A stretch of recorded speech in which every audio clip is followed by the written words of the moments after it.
Back to Rajarao talks. Morning 4 AM షోకి అయితే Ram Charan game changer మూవీకి అయితే వెళ్ళడం జరిగింది. ఇది ఏ థియేటర్ తెలిస్తే కామెంట్ చేయండి ఫ్రెండ్స్. ఇంతగా మీరు వెళ్ళారా ఈ సినిమాకి? కామెంట్ చేయండి. ఇంకా మూవీ గురించి మాట్లాడుకోవాలంటే ఇది ఒక మంచి message oriented movie. Like politics, elections అంటే ఏంటి, ఓటు అంటే ఏంటి, ఐఏఎస్ అంటే ఏంటి, అంటే ఆ పోలీస్ అంటే ఏంటి, లిటరలీ చాలా అంటే చాలా బాగా చూపించారు. అసలు వాళ్ళ వర్క్ ఏంటి, ఎలా చేస్తారు ఏంటి అనేది ఒక మంచి ఎగ్జిక్యూషన్తో లిటరలీ చాలా బాగా చూపించారు. రామ్ చరణ్ యాక్టింగ్తో లిటరలీ చాలా మైండ్ పోతూ ఉంటుంది అనమాట. అంత బాగా అనిపించింది సినిమా చూస్తున్నాను సేపు కూడా. లిటరలీ ఫస్ట్ హాఫ్ చాలా బాగుంది, సెకండ్ హాఫ్ ఇంకా బాగుంది. పవన్ కళ్యాణ్ రిఫరెన్స్లు ఈ సినిమాలో చాలా అంటే చాలా ఎక్కువగానే ఉంటాయి. అసలు బేసిక్ కాన్సెప్ట్ ఏంటి, సినిమా ఎలా ఉంది, సింపుల్ క్లారిటీ చెప్తా. ఈలోపు ఒక లైక్, ఒక సబ్స్క్రైబ్ కొట్టేసాను ఫ్రెండ్స్. కొట్టేశారు కదా, థ్యాంక్ యూ. ఇంకా బేసిక్ కాన్సెప్ట్ ఏంటంటే స్టార్టింగ్ మనోడు ట్రైన్లోంచి ఎంట్రీ సీక్వెన్స్తో ఫైట్ సీక్వెన్స్ అయితే అవుతుంది. లిటరలీ చాలా బాగా అనిపించింది.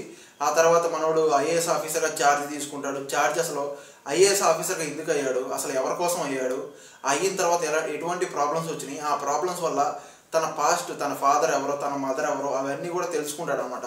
ఆ తెలుసుకున్న తర్వాత వాళ్ళు తన ఫాదర్ కోసం, తన మదర్ కోసం మనోడు ఏం చేస్తాడు, అసలు పాలిటిక్స్ సిస్టమ్ని ఎలా మారుస్తాడు ఏంటి అనేది ఈ బేసిక్ కాన్సెప్ట్. ఇంకా సినిమా ఎలా ఉంది ఏంటి అనేది మాట్లాడుకోవాలనుకుంటే సినిమా లిటరలీ చాలా అంటే చాలా బాగుంది. చెప్పాను కదా, ఫస్ట్ హాఫ్ బాగుంది, ఎంటర్టైన్మెంట్తో యాక్షన్ సీక్వెన్స్ చాలా బాగుంటుంది. సెకండ్ హాఫ్ మొత్తం కూడా ఎమోషనల్ కంటెంట్తో, ఎమోషనల్ యాక్షన్ సీక్వెన్స్తో చాలా బాగా చూపించారు లిటరలీ చెప్పాలంటే.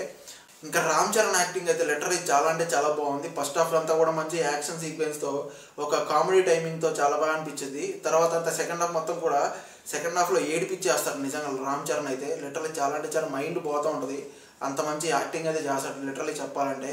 ఇంకా ఎస్జే సూర్య గారు కూడా తన యాక్టింగ్తో లిటరలీ తను కూడా చాలా బాగా యాక్ట్ చేశారని చెప్పుకోవచ్చు. అతని పక్కన గుంటూరు గారంలో మహేష్ బాబు గారికి ఫాదర్ క్యారెక్టర్ చేశారు కదా, జేఎం రావు గారు, ఆయన పేరు ఏదో ఉంది. ఆయన ఎస్జే సూర్య గారి మీద కామెడీ చేస్తూ ఉంటాడు అనమాట. లిటరలీ అది చాలా బాగా వర్కౌట్ అయింది. ఇందులో బ్రహ్మానందం గారు, వెన్నెల కిషోర్ గారు, సునీల్ గారు వీళ్ళందరూ ఉంటారు. వాళ్ళు అలా అలా వచ్చి వెళ్తూ ఉంటారు. బట్ వాళ్ళు ఉన్న టైంలో మనకి ఏ టైంలో కూడా కామెడీ అనిపించదు. ఎప్పుడైతే ఈయన ఎస్జే సూర్య గారి పక్కన గుంటూరు కారంలో మహేష్ బాబు గారు ఫాదర్ ఉంటాడు కదా, ఆయన లిటరలీ చాలా అంటే చాలా బాగా కామెడీ చేస్తూ ఉంటాడు. ఎస్జే సూర్య మీద సెటైర్లు వేస్తూ ఉంటాడు. చాలా బాగా అనిపించింది. మంచి స్టోరీతో చాలా బాగా తీసుకొచ్చారని చెప్పుకోవచ్చు. ఇంకా బ్యాక్గ్రౌండ్ మ్యూజిక్ అయితే ఇంకా హైలైట్గా మనం మాట్లాడుకోవాల్సింది. బ్యాక్గ్రౌండ్ మ్యూజిక్, సాంగ్స్ మొత్తం కూడా తమనే. ఇంకా తమన్ గురించి తమను ఉండటం వల్ల ఈ సినిమా ఒక 50% హైలైట్కి వెళ్ళిందని చెప్పుకోవచ్చు.